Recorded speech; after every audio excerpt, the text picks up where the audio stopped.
لله نحمده ونستعينه ونستغفره ونؤمن به ونتوكل عليه ونعوذ بالله من شرور أنفسنا ومن سيئات أعمالنا من يهده الله فلا مضل له ومن يضلله فلا هادي له ونشهد أن لا إله إلا الله وحده لا شريك له ونشهد أن سيدنا ومولانا محمدا عبده ورسوله صلى الله تعالى عليه وعلى آله وأصحابه أجمعين أما بعد قال الله تبارك وتعالى في كلامه المجيد أعوذ بالله من الشيطان الرجيم بسم الله الرحمن الرحيم وإذ ابتلى إبراهيم ربه بكلمات فأتمهن صدق الله العظيم وصدق رسوله النبي الكريم ونحن على ذلك لمن الشاهدين والشاكرين والحمد لله رب العالمين رب اشرح لي صدري ويسر لي أمري واحلل عقدة من لساني يفقهوا قولي آمين برحمتك يا أرحم الراحمين والحمد لله رب العالمين. حضرات سامعین، اللہ جل شانہ کا لاکھ لاکھ شکر اور احسان کہ اللہ جل شانہ نے ہمیں ایمان کی دولت سے نوازا اور جناب رسول کریم صلی اللہ علیہ وسلم کی امت کے اندر پیدا فرمایا اور نبی کریم صلی اللہ علیہ وسلم کا لاکھ لاکھ شکر اور احسان کہ آپ صلی اللہ علیہ وسلم نے دین کی باتوں کو ہم تک پہنچایا. گزشتہ جمعہ حضرت ابراہیم علیہ السلام سے متعلق کچھ باتیں عرض کی گئی تھی. اس جمعہ بھی حضرت ابراہیم علیہ السلام کے آزمائشوں اور امتحانات میں سے کچھ امتحانات کا تذکرہ اور قربانی کے جو مقاصد ہیں، عید الاضحیٰ کی جو عبادت ہے اس کے مقاصد کے اوپر روشنی ڈالی جائے گی. اللہ تبارک و تعالیٰ سے دعا ہے کہ اللہ عمل کی توفیق عنایت فرمائے. دنیا کے اندر آدمی اپنے آپ کو بڑا بنانے کے لیے کچھ ایسے کام پر گزرتا ہے جو کام اس لائق تو نہیں ہوتا کہ اسے بڑا بنا دے، لیکن چونکہ تعلقات کی بنیاد پر، عہدے کی بنیاد پر، مالداری کی بنیاد پر، حسب نسب کی بنیاد پر انسان بغیر کسی اہلیت کے اس مقام تک پہنچنے کی کوشش کرتا ہے اور اس مقام تک پہنچ جاتا ہے. لیکن اللہ تبارک و تعالیٰ کے پاس مقام کے حاصل کرنے کے لیے نہ عہدے کی ضرورت، نہ ہی مالداری کی ضرورت، نہ حسب نسب، نہ تعلقات کی ضرورت پیش آتی ہے، بلکہ اللہ تبارک و تعالیٰ کے پاس اونچا مقام حاصل کرنے کے لیے اللہ کی بات مان کر تقویٰ کی زندگی اختیار کر کے اگر آدمی اس دنیا کے اندر عبادات کرتا رہا تو اسے بڑا اونچا مقام مل جاتا ہے. انبیاء کرام علیہ السلام وہ واحد جماعت ہیں جو گناہوں سے بالکل محفوظ اور پاک ہیں. اللہ تبارک و تعالیٰ نے انہیں گناہوں سے محفوظ رکھا ہے، چنا ہے اپنا پیغام دنیا کے اندر عام کرنے کے لیے، اپنی بات اپنے بندوں تک پہنچانے کے لیے، عمل کے طریقے کے لیے، بات کیسے پہنچائی جائے، اللہ کی عبادت کیسے کیا جائے، تمام وہ کام جو اللہ تبارک و تعالیٰ نے انبیاء کرام علیہ السلام سے لیا، دنیا کی اس واحد جماعت کے علاوہ کوئی بھی ایسا شخص نہیں ہے یا ایسی کوئی مخلوق نہیں ہے جو اللہ کے پیغام کو اتنے بہتر انداز میں بندوں تک پہنچا سکتے ہیں. اسی کڑی سے آخری نبی جناب محمد الرسول اللہ صلی اللہ علیہ وسلم کی ذات گرامی ہیں جن کا کلمہ پڑھ کر ہم مسلمان ہوئے ہیں، جن کی لائی ہوئی شریعت کے مطابق ہم نے اللہ تبارک و تعالیٰ سے وعدہ کیا ہے کہ ہم زندگی گزاریں گے۔ ہماری یہ شریعت آخری شریعت، جس شریعت کے اندر ہم کلمہ پڑھ کر اللہ تبارک و تعالیٰ سے یہ وعدہ کرتے ہیں کہ اللہ ہم تمام رسولوں کو، تمام نبیوں کو، تمام کتابوں کو ماننے والے ہیں، ان کے اوپر ایمان لانے والے ہیں۔ ان تمام انبیاء کرام علیہم السلام میں جو سلسلہ چلا ہے نبیوں کا، وہ حضرت ابراہیم علیہ السلام سے۔ انبیاء بنی اسرائیل دیکھیں، دو کڑی چلتی ہے، ایک حضرت اسحاق علیہ السلام سے اور ایک حضرت اسماعیل علیہ السلام سے۔ یہ دونوں اولاد ہیں حضرت ابراہیم علیہ السلام کی۔ قرآن کریم میں نے گزشتہ جمعہ میں بتایا تھا کہ اللہ تبارک و تعالیٰ نے بڑے اچھے انداز میں حضرت ابراہیم علیہ السلام کا تذکرہ کیا۔ ایک صفت کا تذکرہ قرآن کریم میں کیا ہے، وَاتَّخَذَ اللَّهُ إِبْرَاهِيمَ خَلِيلًا۔ اللہ تبارک و تعالیٰ نے خود فرمایا کہ ہم نے ابراہیم کو اپنا دوست بنایا۔ قرآن کریم مقام اور مرتبے اور ایمان کا جہاں تذکرہ کرتا ہے، وہاں یہ بھی بتاتا ہے کہ کوئی ایسا آدمی اپنے آپ کو یہ نہ سمجھنے لگے کہ دنیا کے اندر وہ آ گیا، اس نے ایمان قبول کر لیا، اللہ کی ہستی کو تسلیم کر لیا، انبیاء کرام کی نبوت کو مان لیا، عبادات کرنے لگا تو اب یوں اسے چھوڑ دیا جائے گا۔ اللہ تعالیٰ نے قرآن کریم میں ایک تصور دیا ہے، احسب الناس ان یترکوا ان یقولوا آمنا وہم لا یفتنون۔ کیا تم نے گمان کر لیا کہ تم لا الہ الا اللہ پڑھو گے چھوڑ دیے جاؤ گے؟ تمہیں آزمایا نہیں جائے گا۔ وَلَقَدْ فَتَنَّا الَّذِينَ مِن قَبْلِهِمْ فَلَيَعْلَمَنَّ اللَّهُ الَّذِينَ صَدَقُوا وَلَيَعْلَمَنَّ الْكَاذِبِينَ۔ اللہ تعالیٰ فرماتے ہیں ہم نے پہلے لوگوں کو بھی آزمایا، اور اس آزمائش کا مقصد یہ ہے کہ ہمیں دیکھیں کہ کون اپنی قول میں، کون اپنی بات میں، کون اپنے دعوے میں سچا ہے اور کون جھوٹا ہے۔ جب اللہ تبارک و تعالی عالم الغیب ہے، وہ ذات ہے جس ذات کے قدرت تک ادنا درجے تک بھی انسان پہنچنا چاہے نہیں پہنچ سکتا، کوئی مخلوق نہیں پہنچ سکتی۔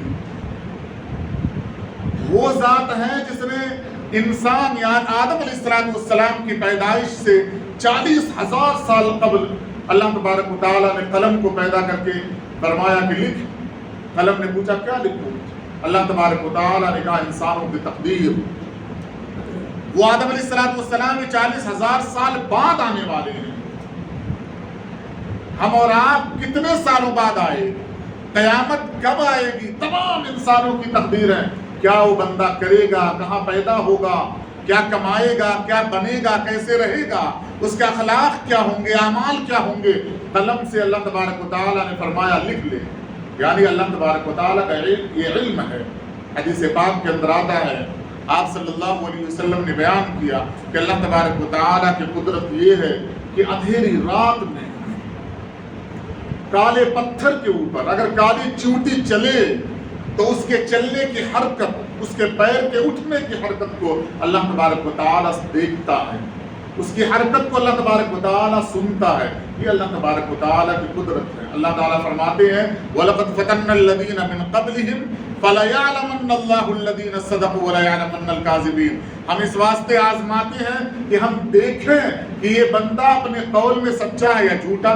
جب اللہ تبارک و تعالیٰ کو پہلے معلوم ہے تو اللہ تبارک و تعالیٰ کو یہ کہنے کی کیا ضرورت کہ میں یہ دیکھنا چاہتا ہوں۔ دراصل اللہ تبارک و تعالیٰ یہ بتانا چاہتے ہیں کہ دنیا والوں کو میں دکھانا چاہتا ہوں آزما کر، امتحان لے کر، یہ بندہ لا الہ الا اللہ کہنے کی بنیاد پر اپنے قول پر سچا ہے یا نہیں سچا ہے۔ آپ دنیا کی تاریخ اٹھا کر دیکھیں، لوگ کہتے ہیں اسلام بڑا اچھا مذہب ہے لیکن مسلمان اچھے نہیں۔ یہی ہے آزمائش، یہی ہے امتحان۔ اللہ تبارک و تعالیٰ دنیا کو بتا رہا ہے کہ ان لوگوں نے لا الہ الا اللہ محمد الرسول اللہ پڑھا تھا۔ آزمائش پر ہم کھڑے اترتے تو دنیا یہ کہتی اسلام بڑا اچھا مذہب، مسلمان بڑے اچھے لوگ ہیں۔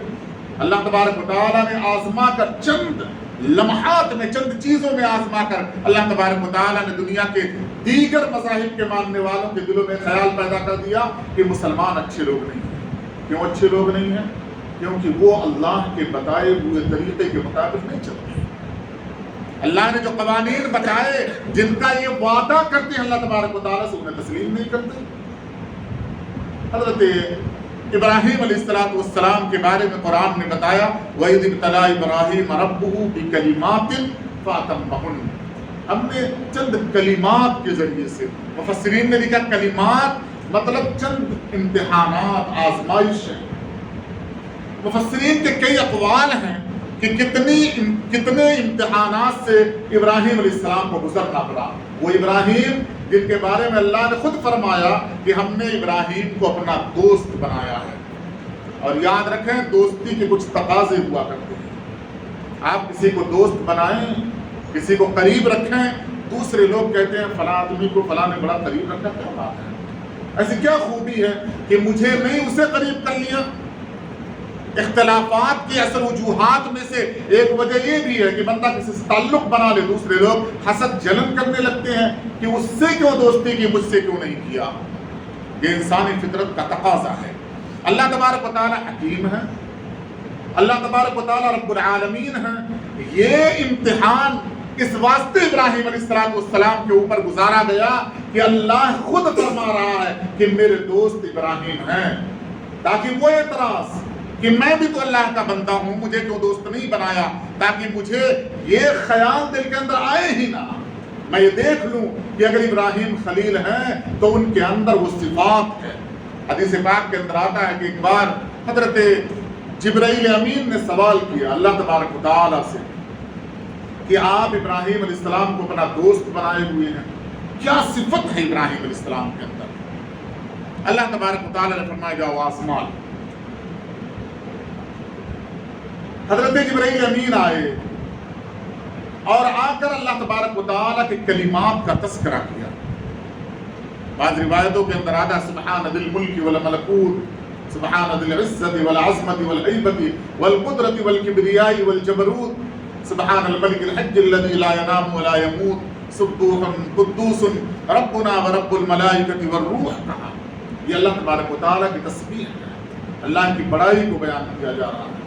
حدیث کے اندر آتا ہے فضا میں حضرت ابراہیم علیہ السلام نے اس چیز کا تذکرہ کیا اور زمین پر اتر آئے۔ جبرائیل امین نے انسانی حالت میں جبرائیل امین کو حضرت ابراہیم علیہ السلام نے دیکھا، وہ کلمات زبان سے نکلے کہ طبیعت خوش ہو گئی۔ بکریاں چرا رہے تھے، ان سے کہا ایک بار یہی کلمہ پھر سے کہو، میرے محبوب کا تذکرہ ہو رہا ہے، اللہ کی تسبیح بیان کی جا رہی۔ کہا نہیں کہوں گا۔ کہا میرے پاس بکریاں ہیں، آدھی بکریاں میں دے دوں گا۔ کہا ٹھیک ہے، آدھی بکریاں لے لی۔ پھر وہ کلمہ کہا، طبیعت کے اندر اور خوشی ہوئی اور چاہت ہوئی۔ کہا ایک بار اور کہو۔ کہا آپ کیا دو گے؟ کہا آدھی بکریاں وہ بچی ہیں بھی دے دوں گا۔ آدھی بکریاں پھر دے دی۔ ابھی اور خواہش پیدا ہو رہی ہے۔ کہا اور کہو۔ کہا آپ تو کچھ بچا نہیں، کیا دو گے؟ کہا بکریاں چرانے کے لیے چرواہے کی ضرورت ہے، میں خود آ جاؤں گا۔ یہ چاہت ہے، یہ محبت ہے۔ وہ محبت ابراہیم علیہ السلام کے اندر ہے۔ وہ پوری کائنات کو اللہ بتانا چاہتے ہیں کہ اگر اللہ نے خلیل بنایا ہے ابراہیم کو، تو وہ خلیل ہونے کی صفت ابراہیم کے اندر بدرجہ اتم موجود ہے یا نہیں ہے۔ مفسرین نے لکھا ہے جب سے پیدا ہوئے ابراہیم علیہ السلام وفات تک کوئی ایسا لمحہ نہیں گزرا ابراہیم علیہ السلام کی زندگی کا کہ جہاں ابراہیم علیہ السلام کو اللہ نے آزمایا نہ ہو، امتحان میں لیا ہو۔ میں نے والد کا تذکرہ کیا تھا کہ کیسے سمجھایا، اپنی قوم کا تذکرہ کیا تھا، قوم کے سامنے کیسے پیش کیا، کیسے انہیں سمجھانے کے اندر درمیان گفتگو کی، گفتگو کا انداز کیا اختیار کیا۔ قرآن کریم یہ اللہ کا کلام ہے اور یہ منوعاً محفوظ ہے اور موجود ہے کہ اللہ کیسے کلمہ کہتا ہے، اللہ کیسے بات کرتا ہے۔ اللہ اس کے ہم بندے ہیں، اس کے ہم خلیفہ ہیں۔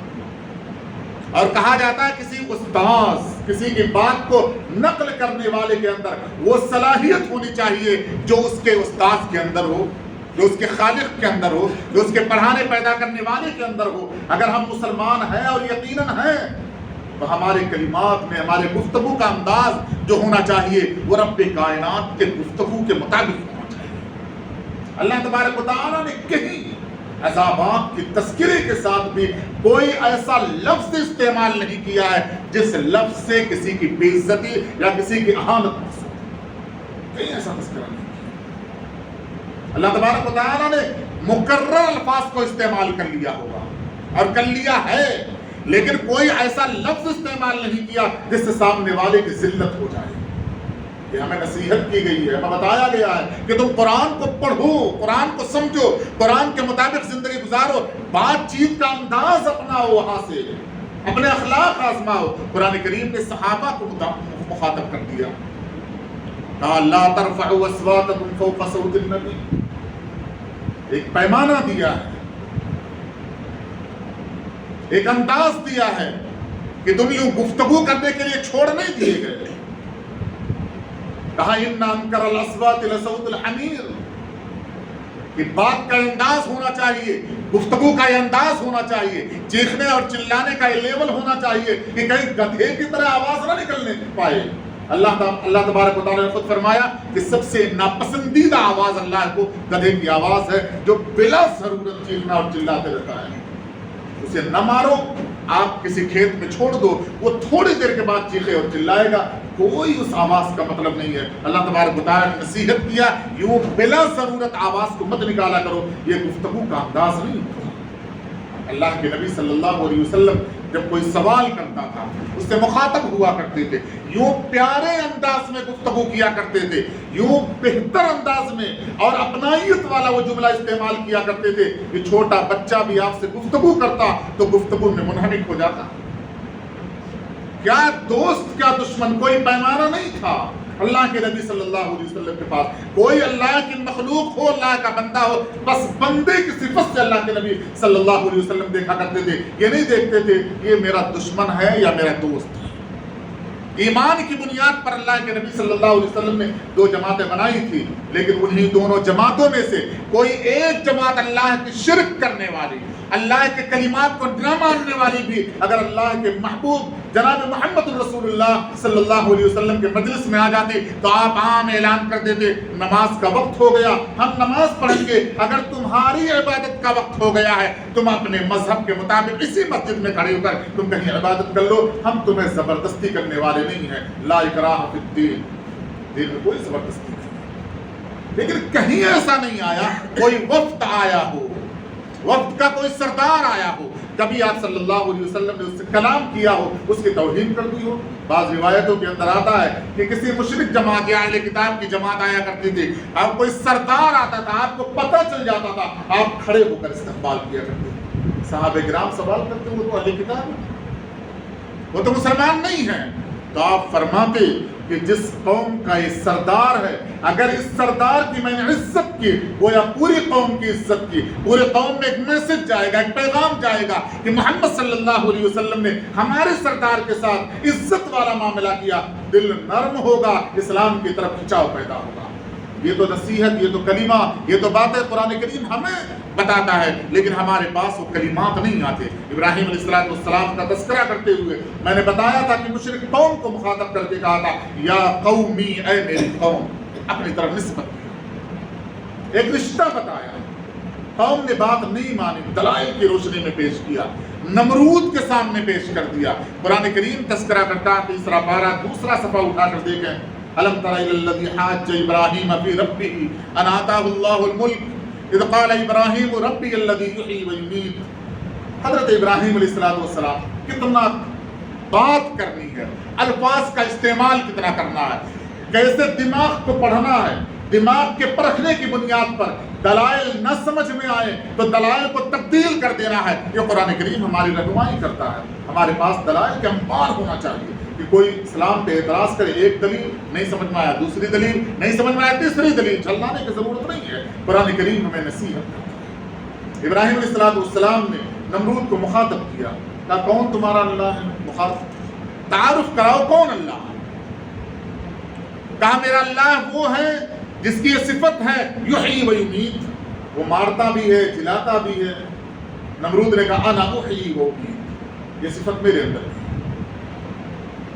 ایک آئے صفت میرے اندر بھی ہے۔ دلیل دے دیا نمرود نے فوراً، ابراہیم علیہ السلام سے پہلے دلیل دے دیا۔ کہا کہ 2 قیدیوں کو بلایا، ایک قیدی جس کے اوپر پھانسی کا پروانہ جب مار دیا جائے، قتل کر دیا جائے گا، کہا آزاد کر دیا، کہا دیکھو میں نے زندہ کر دیا، یہ مرنے والا تھا، میں نے زندہ کر دیا۔ اور ایک جو آزاد کیا جانے والا تھا، اسے موت کے گھاٹ اتار دیا، کہا میں نے اسے مار دیا۔